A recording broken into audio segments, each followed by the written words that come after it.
שוב שלום לכם מן הכנס השנתי של המכון למחקרי ביטחון לאומי. אנחנו כאן באוניברסיטת תל אביב בפויה של אולם סמולרש, ואנחנו מארחים עכשיו את פרופסור סטנלי פישר, מי שהיה נגיד בנק ישראל וגם סגן הפד האמריקני. פרופסור פישר, thank you for joining us. Thank you very I'm much. so glad to have you here. Well, how are we? You left us a few years ago. How is Israel's economy?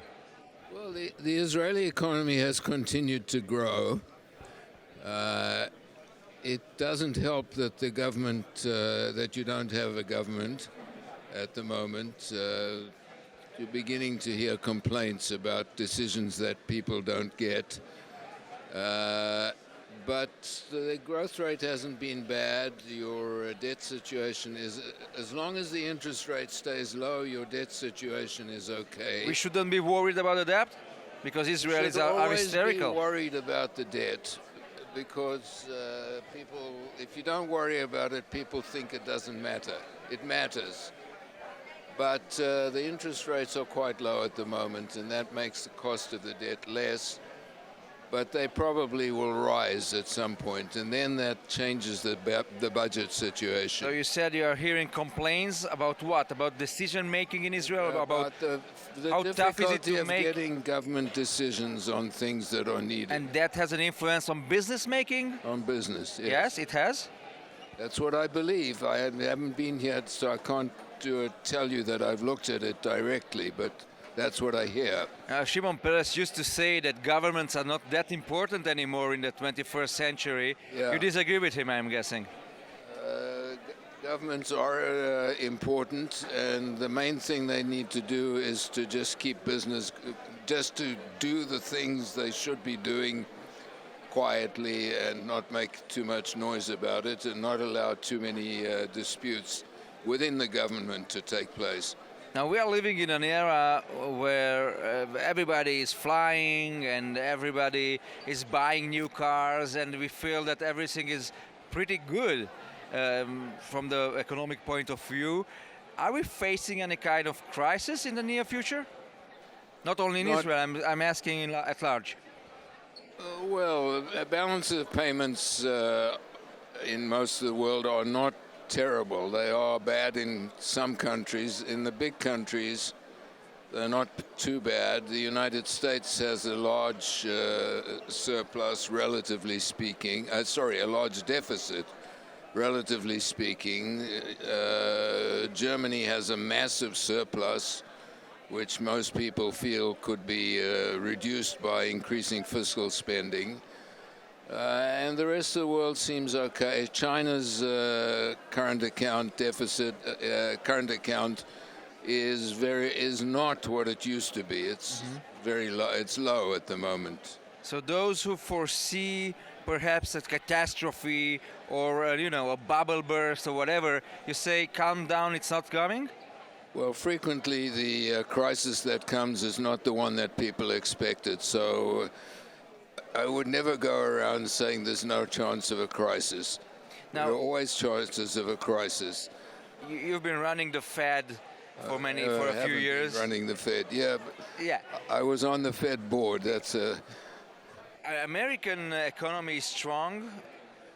It's good. It's relatively strong. Elements of it are weakening at the moment. Housing has improved finally. It took forever to improve. But in the meantime, automobiles are down a bit and so forth. So it's not bad, but it's not great. And the basic fact is where everybody's getting used to a growth rate of 2% as a good achievement. It used to be sort of very poor achievement. But we haven't seen, the growth rate seems to be being reduced around the world. And that makes life less pleasant. Well, it probably depends who is framing and how is framing those results. That's always true, yes. Yeah, politics is always involved, of course. When President Trump is talking about unemployment, he says, it's the lowest rate of unemployment in the States ever, and I'm the greatest, and so on. Is he wrong? Because we are just look at Wall Street or whatever. everything looks fine, really, Well, really fine. the unemployment rate is very low. It's the lowest it's been in over 60 years. So that's an achievement. So people are working, money is flowing in, the the stocks money's not market flowing is into the booming States. Money's flowing out of the States. out of the States. Yeah. And it's bad? It's dangerous? So it's not dangerous at present. You know, I've been, you know, I heard you in the past. You are very optimistic in some ways. May I say that? The world is in a good shape? No, don't exaggerate. I'm not saying the world's in good shape. Okay. I'm saying that if people continue to run their economies seriously, realizing you can't have large budget deficits. At the moment, we'd like to have somewhat more inflation, which is very unusual. Mm-hmm. So that's a special circumstance, which is difficult to deal with. No one ever expected this to happen, but it's happening. Yeah. So everybody is looking for new places to invest in. Where Africa is still on the table as a place to go and invest in, or the Chinese took everything that was there? Well, I'm sure that there are things still left there, and the Chinese also haven't done. There are countries in which Chinese investments haven't turned out as well as they expected, and the Belt and Road process has begun to have some difficulties. They can be fixed, but they're not all perfect by any means. If you can give me one advice as a business person, yes. where would you go? Where would you tell me to go? I would not give you any advice, especially Why on not, TV. Professor? Why not? Because you have to ask what the hell you want out of an investment, and am I going to get it? Ah, okay, I see. So you are making it more complicated. I'm making it, don't put your money anywhere without asking what it's likely to do. Yeah. You know, in the past in Israel, everything was related to wars, and economy was related to wars, and everybody was saying that if a new war is coming, then everybody is going to leave Israel, all the investors and so on. It's not happening anymore in the past 15, maybe 20 years. So perhaps wars are not that frightening anymore? No, perhaps the probability of wars has gone down. But wars are frightening, and modern wars are probably more frightening than old-fashioned wars. I mean, but when you have a healthy economy, as the Israeli economy is probably right now, we can stand another war, right? Or operation in Gaza. Listen, don't push say it. we can stand. Yes, we can stand a lot of things, which would be better not to stand, and which we can usually escape. If we'd only done this 2 years ago or something, no crisis. Bad luck. You didn't do it 2 years ago. You're having a crisis. No, this is not about Israel. This is an example. You've got to be. The most dangerous thing to believe is that your economy is in great shape, and you can do any damn thing you please, and nothing will happen. Politicians used to do that, right? Politicians used to do that. Yeah. But by the way, did you follow the housing plan of our last finance minister, Moshe Kachlon? What did you think about it? I heard about it, and I didn't study it very carefully. I've heard it was probably not successful, and I'll stop there. Are there any ways to try and stop the prices from increasing and going up all the time? Is there any way in the 21st If century? everybody wants to live in the middle of Tel Aviv, right. you can't stop the process. If people are willing to go further out, prices are lower. They're not low, but they're lower. So this is a problem that is happening in every country now. Everybody wants to be in the but the place where fact the that young action is. couples can buy an apartment in I know Israel they today, they can't. that's tough. Well, How do you solve course that? it's tough.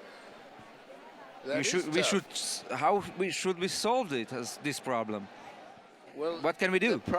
Listen, if the price of housing changes, you have to deal with it, or you have to build more houses. To build. Somebody has to build more And the houses. government should do that?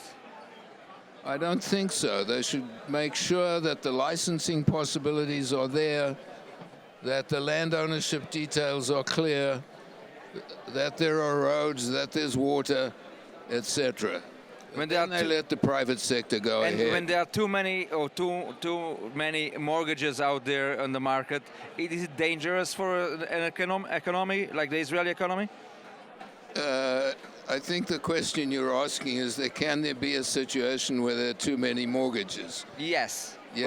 Where we are running towards a new situation, and it looks like many people are borrowing a lot of money. Well, I know, and some of them will lose, and some of them won't. But you can't just say it's a great time, I'm going to go take a mortgage and expect whatever you do, whatever stupid thing you do, somebody's going to rescue you. Yeah. One last question, Professor Fischer. I blame you for being optimistic.